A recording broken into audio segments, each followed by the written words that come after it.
Hello friends, welcome back to my channel. শুরু করছি আজকের ভিডিও টাইটেল থাম্বনেল দেখে বুঝতেই পেরেছেন ভিডিওটা কী নিয়ে হতে চলেছে বা কাকে নিয়ে হতে চলেছে। সে অনুযায়ী ভিডিওটি ক্লিক করেছেন এবং দেখতে এসেছেন। তো আমি এই মুহূর্তে কথা বলছি প্রিয়াকে নিয়ে। তো প্রিয়ার আমি যখন ভিডিওটা বানাচ্ছি তখন অবধি কোনো রকম ওর আপডেট আসেনি। রিপোর্ট সংক্রান্ত যে আপডেটটা ও আমাদেরকে একটু হিন্টস দিয়েছিল, বলছিল অনেক দিন ধরেই, তবু সেই দিন শর্টসেও বলেছিল তার নাকি আগের দিন ঘুম হয়নি। তো এখনও অবধি কোনো রকম আপডেট কিন্তু ওর আসেনি। তো তাহলে কি ধরা যেতে পারে ওর রিপোর্টটা খারাপ এসেছে? যদিও আমাদের কেউ বলেনি যে কি টেস্ট হয়েছে, ঠিক আছে। তো এর অনেকগুলো সম্ভাবনাই হতে পারে। এখন প্রিয়ার যা কর্মকাণ্ড হয়েছে কয়েকটা মাস ধরে, বা বলা যেতে পারে 1 বছর ধরে, সেটা আমরা সবাই দেখছি। এই যে প্রেগনেন্সি একটা ইনডাইরেক্টলি বোঝাতে চাইছে। এই প্রেগনেন্সির নাটক কিন্তু ও কয়েক মাস আগেও ওর একটি ভিডিওতে পড়েছিল, যেখানে প্রেগনেন্সি কিট দিয়ে রীতিমতো ওটা জাস্ট যখন রেড হয়ে আসার আগের মুহূর্তের সঙ্গে সঙ্গে সেটা অন্য একটা ক্লিপিংস অ্যাড করে এরকমভাবে প্রচুর কিন্তু নাটক করার চেষ্টা করে। এর আগেও একবার ও প্রেগনেন্সি, ওর নাকি কি একটা হয়েছিল সেটা নাকি নষ্ট, এরকম প্রচুর নাটকও করেছে। তো সুতরাং এইবার যে ও কতটা সত্য বলছে তার সে বিষয়ে কিন্তু ঘোরতর সন্দেহ আছে। আমার সন্দেহটা প্রথম থেকেই ছিল কি ও কি সত্যি প্রেগনেন্ট, কারণ ও যেভাবে ছুটে দৌড়ে লাফিয়ে ঝাঁপিয়ে যে রিলসগুলো করছিল, ইনফ্যাক্ট ও যেদিন আমাদেরকে এটা বললো যে ও ভীষণ চিন্তিত, ও রাত্রিবেলা ঘুম হয়নি, তার জাস্ট আগে আগেই এবং সেম নাইটি পরা, এবং তার আগেই সেই শর্টসটা পোস্ট হয়েছিল যেখানে হাজব্যান্ড ওয়াইফ দুজন মিলে মারপিট করছে, একটা ফানি ওয়েতে ভিডিও করেছিল। তো সেখানে তো শরীরে যথেষ্ট মুভমেন্ট হচ্ছে, তাই না? এবং যদি ধরুন এরকম কোনো কন্ডিশন থাকে এবং এরকম নাজুক একটা অবস্থা থাকে, তো সেক্ষেত্রে সে কি এরকমভাবে এতটা ফ্রিলি, এতটা খুশিভাবে করতে পারে কি না, সেটা আমার খুব ঘোরতর সন্দেহ আছে। আচ্ছা, এবারে কথা হচ্ছে যে আরও এটা এই কারণেই সন্দেহটা বাড়িয়ে দিচ্ছে যে আমরা সবাই জানি ওরা দুজনেই যেহেতু থ্যালাসেমিয়ার বাহক, ওদের যে সন্তান ওর কথা অনুযায়ী, তো সেক্ষেত্রে ওরা কি আবার একটা রিস্ক নেবে? কারণ যেমনই হোক, একটা অলরেডি ওদের শিশু সন্তান আছে এবং যথেষ্টই তার ওর আপডেট অনুযায়ী বা বলা অনুযায়ী যথেষ্ট তার চিকিৎসা ব্যবস্থা এবং সব কিছু নিয়ে নাজেহাল বলা যেতে পারে, ঠিক আছে, এক প্রকার। তো সেরকম অবস্থাতে, এই মতো অবস্থায় কি আবার একটা নতুন করে ইস্যু নেওয়ার কথা কেউ ভাবতে পারে? সেটাও কিন্তু অবশ্য করে ভাববার বিষয়। জানি না প্রিয়া কেন ভিডিও দিচ্ছে না। এর আগেও আমরা দেখেছিলাম যে রিমি রূপার যখন এই কেসটা হলো, প্রথমে তো রিমি রূপাকেও 20,000 টাকা দিয়েছিল, ভেবেছিল 20,000 টাকায় ও মিটমাট করে নেবে। তারপরে যখন সমস্ত কন্ট্রোভার্সি ক্রিয়েটার এবং ভিউয়ার্সদের চাপে পড়ে ও কিন্তু বাধ্য হয়েছিল 3 লাখ টাকা দিতে, এবং তারপর কিন্তু ওর 1 সপ্তাহ যাবৎ কোনো রকম ভিডিও আসেনি। ও কোথায় বেড়াতে গিয়ে আবার ভিডিও শুরু করে। তো কথা হচ্ছে যে এইবারও কি সেম কিছু হলো, নাকি এবারে কোনো চিত্রনাট্য রচনা করছে? হতেই পারে কোনো স্ক্রিপ্ট হয়তো লিখে রেডি করছে, নেক্সটে সেটা আমাদের সামনে উপস্থাপন হবে। প্রথম কথা বলি, ও যে কলকাতায় কী টেস্ট করাতে গেছিলো সেটা সত্যিই আমরা কেউ জানি না। অনেকে অনেক রকম কথা বলছেন, বিভিন্ন রকম টেস্টের কথা বলা হচ্ছে।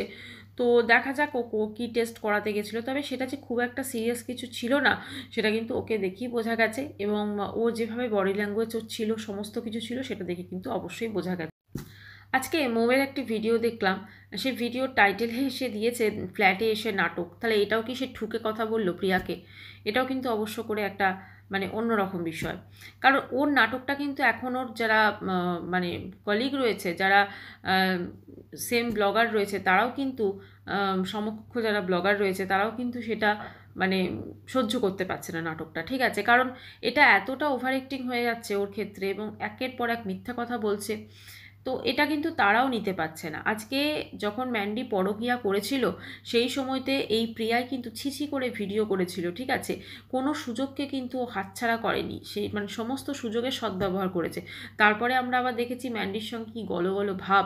ম্যান্ডি যখন ওদের বাড়িতে গেল, সমস্ত নিরামিষ রান্না, সোমবার বলে নিরামিষ রান্নাতে বিভিন্ন নতুন নতুন রান্নাও করেছিল। তো যাই হোক, মোটামুটি এদের না সত্যি কথা, কে নাটক কে নর্মাল সেটা সত্যি বোঝাই যায় না। আজকে যে এ কোনো নটঙ্কি করছে না তার কোনো গ্যারান্টি নেই, অবশ্যই সে নটঙ্কি করছে। আর একটাই কথা বলবো, যে কোনো টেস্ট, শারীরিক অসুস্থতা, এগুলো মানুষের লাইফে প্রতিদিনকার আমাদের লাইফে একটা অঙ্গাঙ্গিক একভাবে যুক্ত, এবং এটা মানে কি বলবো, শরীর থাকলেই অসুস্থ হবে। এখন এক্ষেত্রে যদি ও এটা জেনে শুনে যে ওর আগে একটা থ্যালাসেমিয়ার বাচ্চা আছে, মানে ওর কথা অনুযায়ী আবার জেনে শুনে কেউ যদি রিস্ক নেয়, সেটা অবশ্যই তার ওপর। কিন্তু সেটা নিয়ে যদি এবার ধরুন ঘ্যান ঘ্যান করে আমার দর্শকদের কাছে, তো সেটা শুনতেও নিশ্চয়ই ভালো লাগবে না।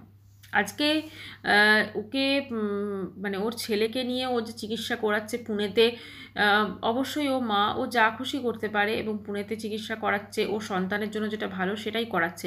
কিন্তু তাহলেও কিন্তু বিএমটির টাকাটা কোনো তোলার দরকারই ছিল না। ইনফ্যাক্ট যখন সমস্ত কিছু মানে ঠিকঠাক হয়ে গেছিলো, পুনেতেই চিকিৎসা করাবে, প্রচুর সেই সময় দর্শকরা ওকে ছেঁকে ধরছিল এবং ও মাঝে মাঝেই লাইভ আসছিল, ক্যামেরাটা ঠিক অন হচ্ছিল, তারপরে কান্নাকাটি শুরু করছিল। তো এই যে সিচুয়েশনগুলো আমরা দেখেছি, এগুলো দেখে কিন্তু আমরা এটাই বুঝতে পারছি যে মানে কি এটা কি নাটকের নতুন কোনো চিত্রনাট্য রচনা হতে চলেছে?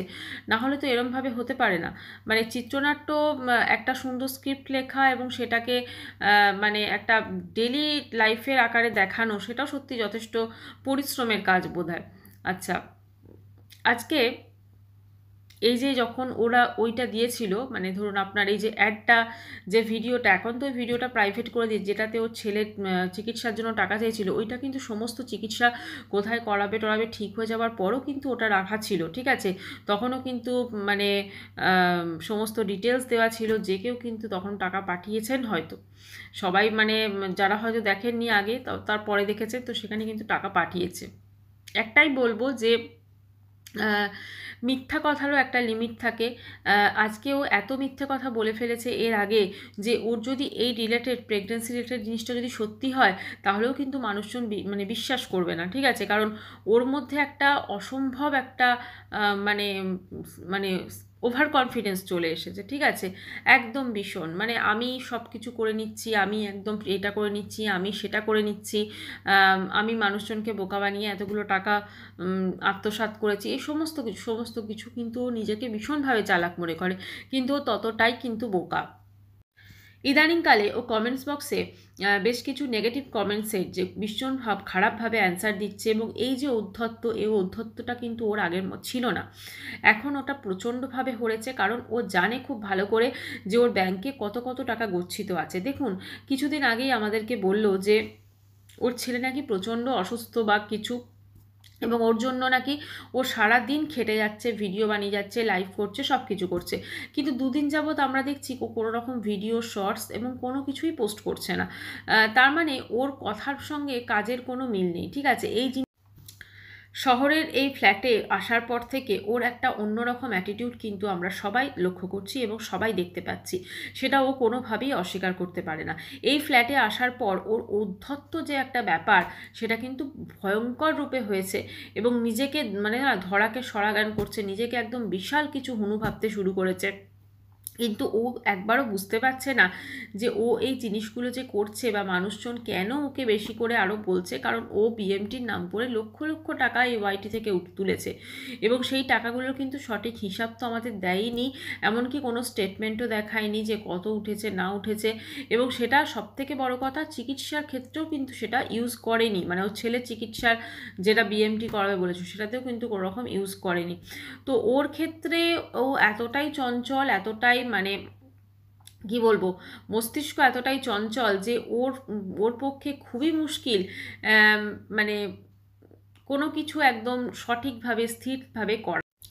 আজকে ওর যখন রিপোর্ট চলে এসেছে, যখন ও ভিউয়ার্সদের এটা বললো যে একটা শর্টসের মাধ্যমে আমি ভীষণ চিন্তা আছি, তখন আমার মনে হয় ওর যেহেতু টেস্টটা তো আগেই হয়ে গেছে, মানে ওর শরীরটা তো পুরোপুরি এখন ফিটই আছে, তো একটা ভিডিও করে বা একটা শর্টস করে কিন্তু সবার উদ্দেশ্যেও জানাতে পারতো এক্স্যাক্টলি ওর রিপোর্টে কী এসেছে। মানুষকে টেনশন দিয়ে দিল, এবার সেই টেনশনটা মানে নিবৃত্ত করার কোনো ইয়ে নেই, জাস্ট সেটা নিয়ে এবার মানে চলবে আর কি।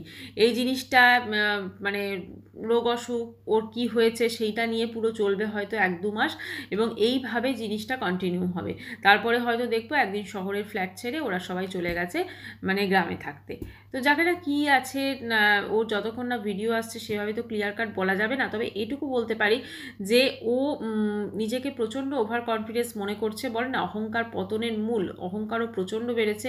তো এরকম যদি অহংকার চলতে থাকে তাহলে কিন্তু ওর প্রতি মানুষের আস্থা অনেকটা হারিয়ে গেছে এবং আরও বেশি করে হারিয়ে যাবে। তো যাই হোক বন্ধুরা, প্রিয়ার ভিডিও এলে অবশ্যই আপডেট দিতে চলে আসবো। ততক্ষণের জন্য সবাই খুব ভালো থাকবেন। এই চ্যানেলটি সাবস্ক্রাইব করার অনুরোধ রইল। যখন সাবস্ক্রাইব করবেন তখন বেল আইকনটা অবশ্যই প্রেস করে দেবে, তাহলে আমার ভিডিও নোটিফিকেশান সব থেকে আগে আপনার কাছে পৌঁছে যাবে। বাই, সবাই খুব ভালো থাকবেন।